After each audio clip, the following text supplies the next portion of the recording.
Would Gi-hun be the next Frontman? With the ending of Season 2, we are left to wonder why the Frontman didn't kill Gi-hun as well and only killed his friend. Does he have a deeper purpose for letting him live? I think 001 sees himself in Gi-hun, and one of the main reasons for him to join the game is to test him. We can also see that one of the main themes of this season is how they are trying to shatter Gi-hun's will, from his failed plan to capture the Frontman, to his disappointment in the people who are constantly voting to continue the game, despite knowing the risks, to losing his closest friends right in front of his eyes because of his actions. In my opinion, this is the only reason why the Frontman let him leave, proving to him that his hero quest is nothing more than a childish dream that would bring him more losses than victories. This is also a central theme throughout the show, trying to save everyone, especially those who don't want to be saved. We saw this with the bread and lottery scene. Out of all the people, only one chooses the bread, despite their condition.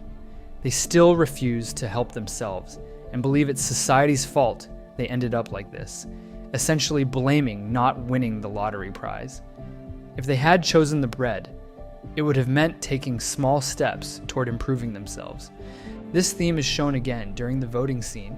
Despite earning a substantial amount of money, they still chase the bigger prize. Imagine seeing this mentality of, as long as I'm not dying, who cares if everyone else does? From the perspective of someone who won the games and knows how it feels when everybody around them is dead. And they only won because the game masters forced them to kill their childhood friend in order to win the money and escape with their life. Everyone criticizes the voting scenes for taking too long, but they're missing how much of an indictment it is each time. And that's probably going to be what breaks Gi-hun. He lost 2 close friends to these games, chose it over his family, lost his mother during it, and has been repeatedly shown by the players themselves that they're perfectly okay with chasing money over survival. As I said, one of the reasons for the Frontman to join the game is to test Gi-hun and try to break him.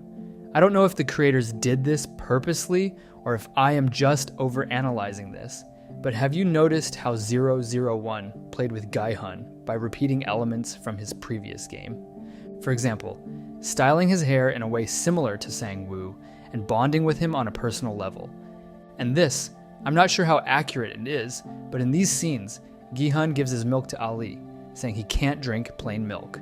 Then, 001 does the exact same thing, giving his milk to Jun-hee, claiming he can't drink plain milk either.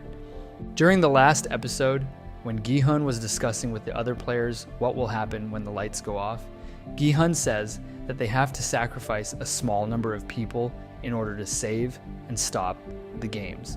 Essentially, sacrifice for the greater good.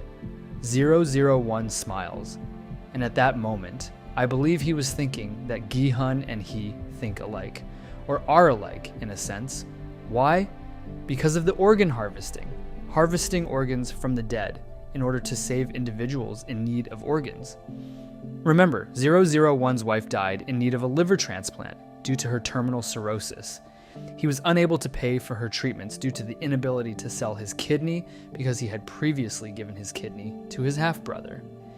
As seen in the first season, 001 is aware of the organ harvesting.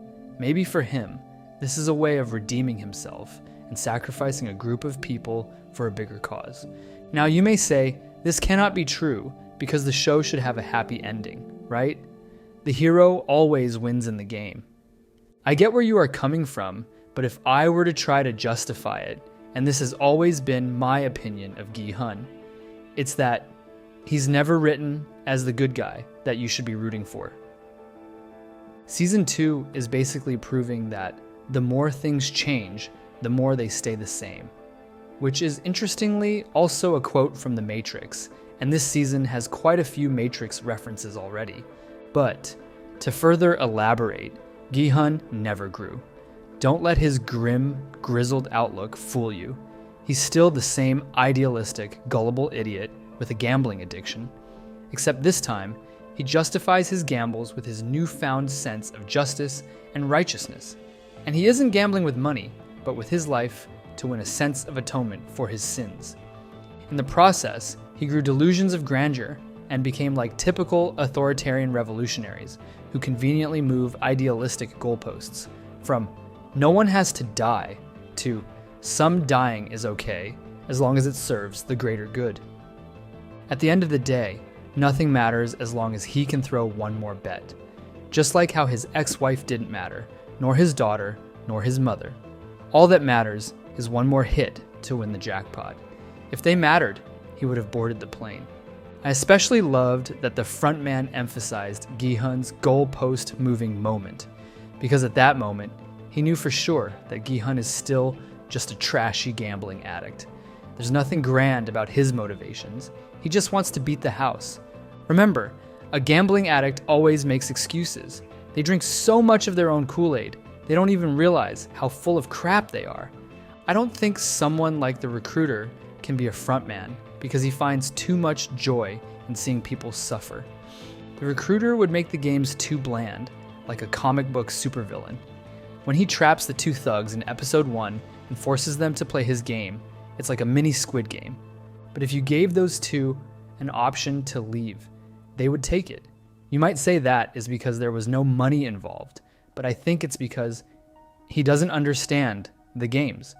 He is forcing people to play, but like the frontman consistently says, no one is forced to play. There must be a reason why the old man from season 1 and the frontman from season 2 both chose to enter the games.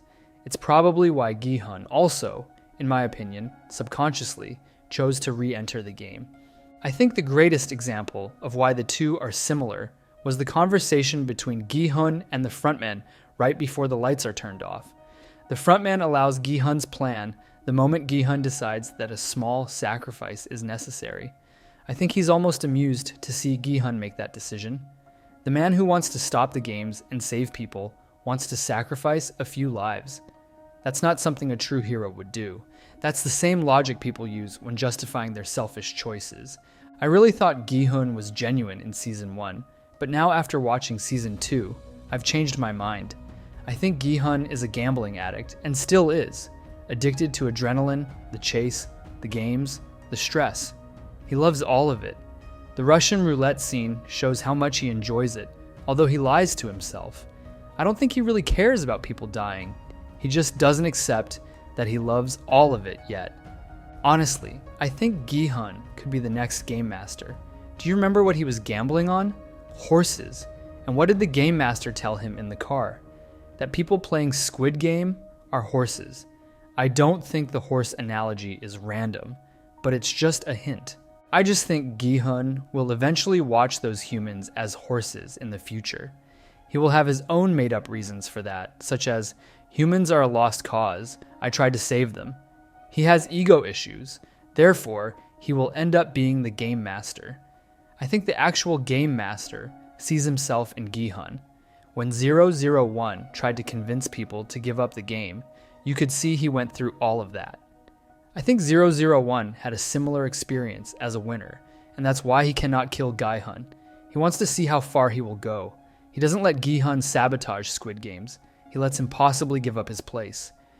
Anyway, Squid Game will either die with 001 or continue with Gi-hun. He will have that choice at some point. I could see the final scene of Squid Game being Gi-hun from the back, slowly turning to the camera, and we see him as the game master. Then the credits roll.